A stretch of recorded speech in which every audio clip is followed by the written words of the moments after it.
high intensity, high status psychological therapies. It might be the getting alongside the soothing without the sort of soothing, exciting, managing the soothing, exciting boundary within psychosocial nursing. It's good treatment for trauma, but it's completely underrated, understated, under quantified, under qualified. I'm going around teams, I'm saying, look, don't be waiting for the psychiatrist to medicate or the psychologist to sort of squeeze some hours from their multiple ward role. Psychosocial nursing is what these people need right now. Yeah.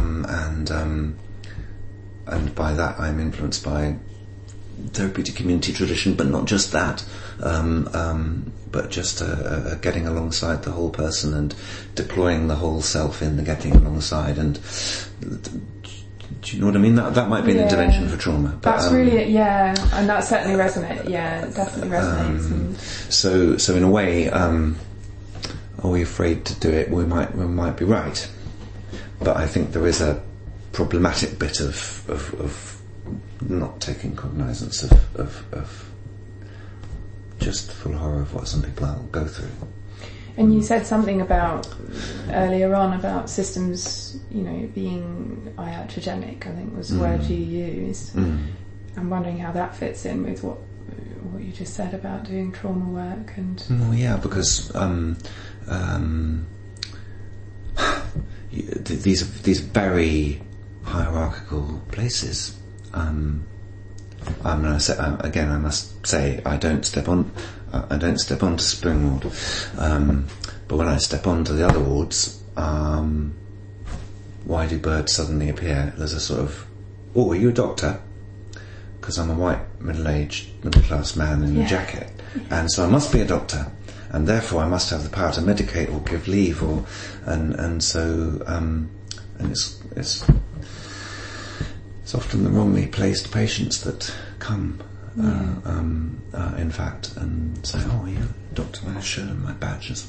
I'm not a doctor, actually. I'm a psychotherapist. And so, would you treat me? And I say, "Oh God, I'm really sorry, it's not." Anyway, I don't want to give you I'm really interested. Tell you my troubles. Please finish that though. I really want to hear the end of that. So I say, that's not what I do here. Actually, I'm just coming to I come and sit with the team once a week and help them sort of think about their work, and so you really need to go to the nursing station. I guess if you need a doctor, you need to go to the nursing station. I had a psychologist once, they'll say. And, but this is not the women, but do you know what I mean? It's the same thing. Yeah.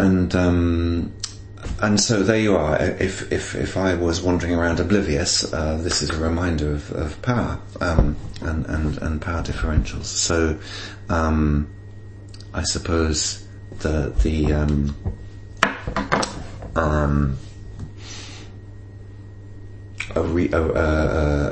it's in the history of many of these women that they've been extremely poorly treated across the wrong end of a power differential, and these are banging, clanging, locked, noisy, high arousal environments, and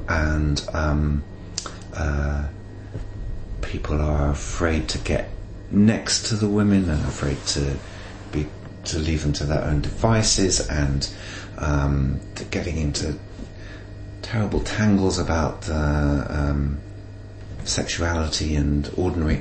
I don't know what ordinary expression of sexuality is if you're locked up in River House, but we certainly, if they get into, if the women patients, and they've not said this to me, but if they would acknowledge that they're in a bit of a tangle about it, if I may put it glibly to make the point, there's nothing to the tangle that we're in about it. Yeah.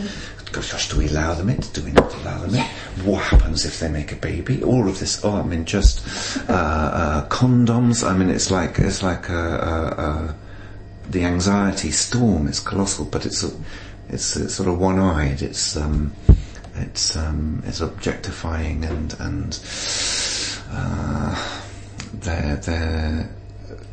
we're anxious about them taking up agency, but we don't think of them as having agency either, and so full of contradictions. Just and, all over the place about it, really. And again, I'm not criticising anybody. We just get into tangles because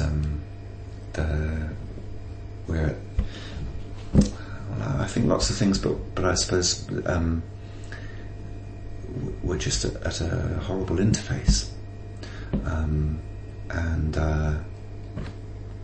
Between criminal justice, mental health, and well, there's a tricky interface there, but that's not what I meant. I mean, well, there are multiple interfaces.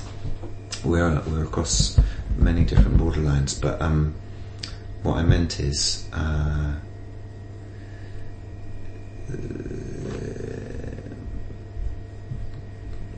I don't mean this heroically, but it's just that it's an odd kind of a job.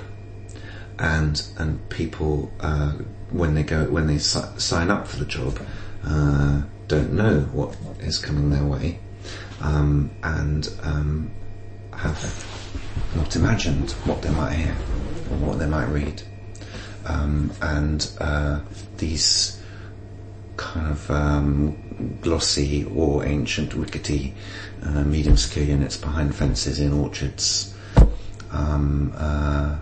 are doing what society has done for hundreds and hundreds of years, and it's kind of consigned certain stories to the darkness at the edge of town. It's a really beautiful way of saying it. Yeah, I love that kind of that you've brought in another sort of metaphor of the orchard there by using the name of the unit. Well, there's that. Well, there is the orchard. The Bethlehem is an orchard as well. So there are these orchards all in a little ring around London. And Broadmoor's in a lovely kind of foresty royal county setting. And the stories are not just the kind of Brady Hindley stories. The stories are of the horror that is inflicted on children inside the family, not the taking people out to the moors and torturing them. The kind of tortures again which Judith Herman writes about, and which, do you know what I mean? I could write about, and I've got too many torture stories in my head for what's good for me. So, but just want to need good friends. Need good friends, yeah, definitely. But so we not to make this grandiose or heroic, but we sort of seem to do that on behalf of a society that really doesn't want to be doing that. But I'm not sure that we want to do it either. And so getting next to the talk, I've been a bit long-winded here, but getting next to the reality of them, grasping the emotional reality of that, even momentarily. There are all kinds of reasons why that's not easy to do. Yes. No, thank you. No, that's really, I probably want to talk to you about that as well. So you've just mentioned Judith Herman. Obviously Judith Herman was the first person to put forward the idea of complex post-traumatic stress disorder as a way of understanding. She's a psychiatrist, so it's a diagnostic way of understanding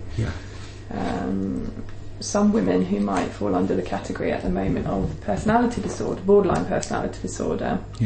So I'm going to move on to that. The thinking about BPD. Okay. Can I just do my footnotes? Because I've got my fingers across. I just wanted to say, talking about the story of the wrongly placed patient, that team looked after that patient terribly well. I do think.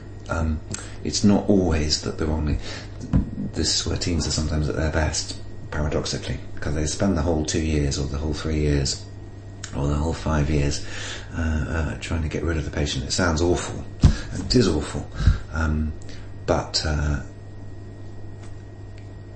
those patients may, it'd be absurd to say those patients get the very best care possible, but I'm constantly moved by the capacity of teams, even as they caught up in trying to move them rather than look after them in the care that they do provide. And so there is a sort of paradox there, because actually I also think it's human nature it's the underdog thing, or I don't know what, but even if we're making underdogs of people, we're still kind of rooting for them, and so there's an